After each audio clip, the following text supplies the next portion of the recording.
ராகுல், ஏதாவது பண்ணுப்பா, இல்லன்னா ஐயோ என்ன உயிரோடவே விட மாட்டா. ராகுல். பூஜா, இங்க பாரு பூஜா, இவரை கொல்றதால ஒன்னும் ஆக போறது இல்ல.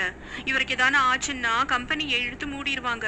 அப்புறம் எங்க எல்லாரோட வேலையும் கூட போயிடுமா. பூஜா, என்ன தயவு செஞ்சு மன்னிச்சிருமா.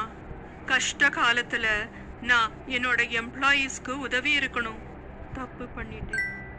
நான் ஒரு சத்தியம் பண்றேன், இனிமே நான் யாரையும் தேவையில்லாம வேலையிலிருந்து தூக்கவே மாட்டேன். இன்னைக்கு இந்த கம்பெனி இந்த அளவுக்கு முன்னேறி இருக்குன்னா அதுக்கு காரணம் நீங்க எல்லாரும் தான். ஏதோ கொஞ்சம் பணத்தை சேமிக்கிறதுக்காக உன்னையும் இன்னும் கொஞ்சம் பேரையும் இந்த வேலையிலிருந்து தூக்கிட்டேன்.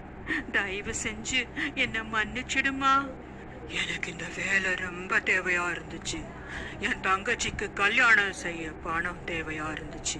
ஆனா நீ என்ன வேலையை விட்டு தூக்குனதுனால நான் என் உயிரை விட வேண்டியதா ஆயிருச்சு.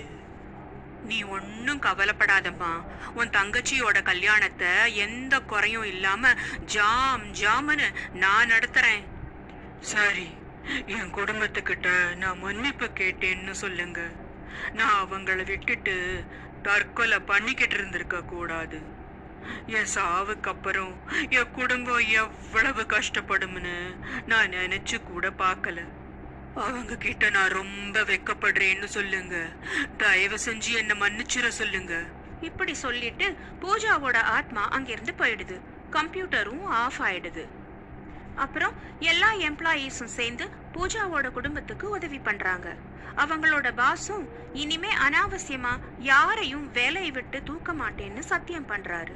எம்ப்ளாயீஸ் எப்படி கஷ்டப்பட்டு உழைச்சு கம்பெனியை ஒசத்துறாங்களோ அதே மாதிரி கம்பெனியும் கஷ்ட காலத்துல எம்ப்ளாயீஸ்க்கு கண்டிப்பா உதவணும்.